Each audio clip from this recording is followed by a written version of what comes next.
네, 안녕하세요. 멘탈이 전부다의 철영입니다. 네, 지난주에 부채 한도 리스크가 끝이 나고 새로운 한 주가 시작된 첫날 시장은 전반적으로 약세였습니다. 미국 증시는 3대 지수가 나란히 약보합을 기록했고 암호화폐는 큰 폭으로 하락했는데요. 오늘은 무슨 일이 있었을까요? 우선 주말 동안 바이든 대통령이 부채 한도 협의안에 사인을 함으로써 부채 한도 리스크는 이제 2025년 1월까지 완전히 사라지게 되었습니다. 다만 이 소식은 이미 시장에는 반영이 되어 있었기 때문에 오늘 가격에는 별 영향을 미치지 못했습니다. 단기적으로는 분명 좋은 소식입니다만 중기적으로는 문제가 조금 있죠. 뱅크 오브 아메리카의 예측에 따르면 미 재무부가 부족해진 재원을 채우기 위해서 앞으로 약 2달간 1조 달러에 가까운 채권을 발행할 가능성이 있다고 합니다. 채권이 이렇게 단기간에 많은 양이 발행되면 당연히 채권 가격은 하락할 테고 이 채권 가격과 반대로 움직이는 채권 수익률은 상승하면서 이게 증시는 물론이거니와 상품 시장, 암호화폐 시장 등 많은 자산 시장에 악영향을 줄 수 있습니다. 또한 시중의 자금이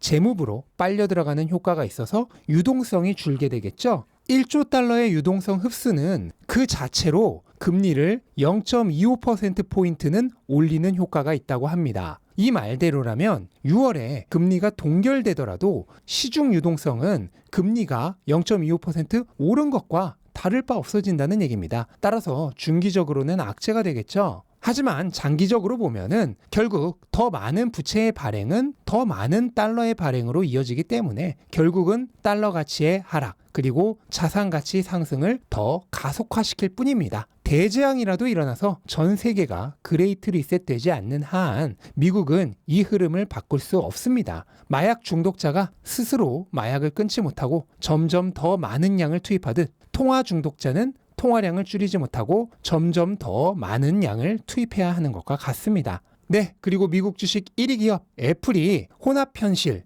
MR 헤드셋을 공개한다는 소식에 주가가 사상 최고가를 또 한 번 경신했습니다. 장중 185달러를 찍었는데요. 웃긴 것은 정작 발표되고 나서 상승분을 모두 내주고 다시 전고점 저항선 밑으로 내려왔습니다.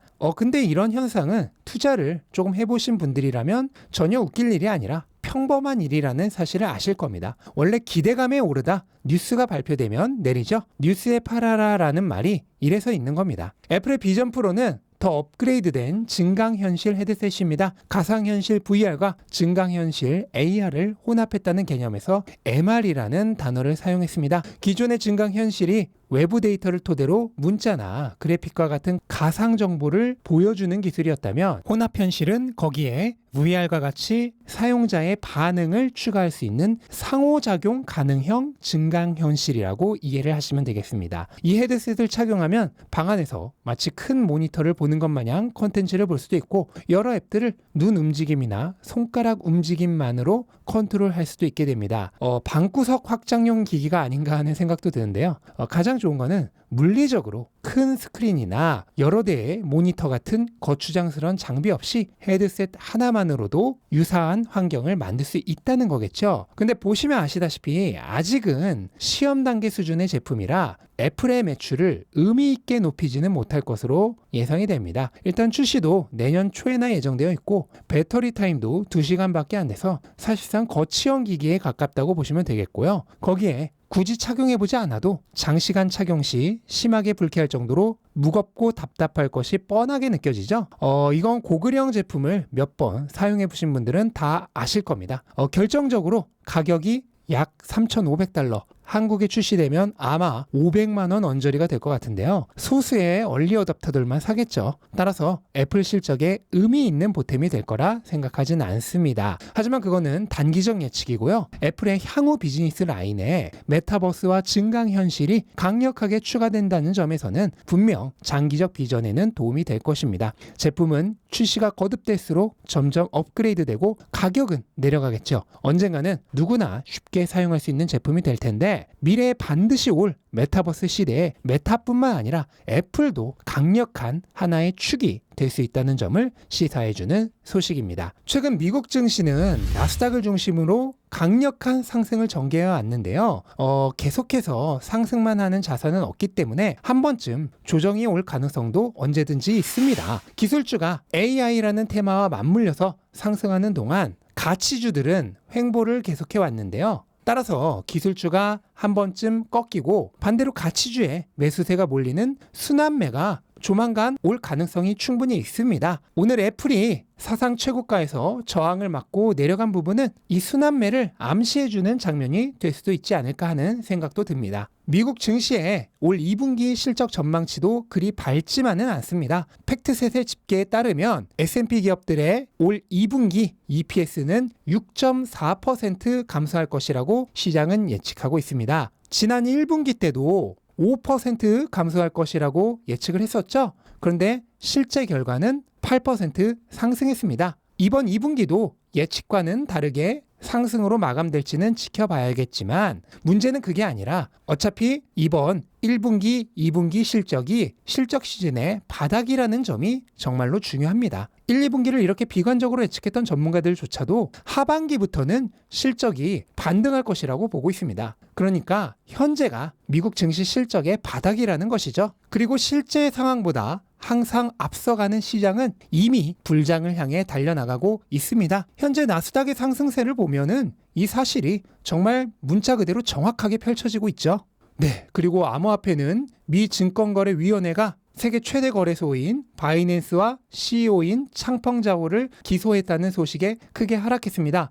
이 소식이 가격을 내린 이유는 여러 가지가 있는데요. 첫째, 바이낸스 기소를 시작으로 여러 유력 거래소들이 추가적으로 기소가 되면 시장 전체의 유동성에 문제가 발생할 수 있다는 우려. 그리고 둘째로 바이낸스에 대한 고소 자체가 미국의 암호화폐에 대한 규제 강화 우려를 키울 수 있다는 점. 셋째, 이번 소송에서 SEC가 비트코인과 이더리움을 제외한 거의 대부분의 유력 메이저 알트코인들을 싸그리 증권으로 분류했다는 점. 넷째, 이번 사태로 바이낸스 자금이 동결되거나 하지는 않을까 하는 불안감으로 투자자들이 자금을 빼내거나 매도해버린 점. 다섯째, 이 자체로 암호화폐 업계 전반에 대한 불확실성이 증가하면서 매도세가 강해진 점. 여섯째, 이런 요인들로 인해 가격이 하락하며 강제 청산이 일어난 점을 들 수 있겠습니다. 이런 복합적인 이유들로 인해 오늘 암호화폐 시장은 가격이 크게 하락했습니다. 하지만 일개 거래소가 고소된 일은 사실 장기적인 암호화폐 시장 펀더멘털에 거의 아무런 영향을 주지 못합니다. 바이낸스는 이미 상품거래위원회로부터 소송을 당한 상황이고 SEC나 CFTC에 패소한다고 하더라도 벌금을 내는 정도로 끝입니다. 설사 이를 넘어서는 심각한 타격을 입는다고 하더라도 투자자들은 다른 거래소를 이용하면 그만입니다. 원래도 암호화폐 시장은 한 거래소가 지면은 다른 거래소가 뜨는 일이 반복되어 왔습니다. 그때마다 지나고 나서 보면은 기존 거래소의 패퇴는 지극히 단기적인 퍼드로 끝이 났고 암호화폐의 펀더멘털엔 아무런 영향도 주지 못했습니다.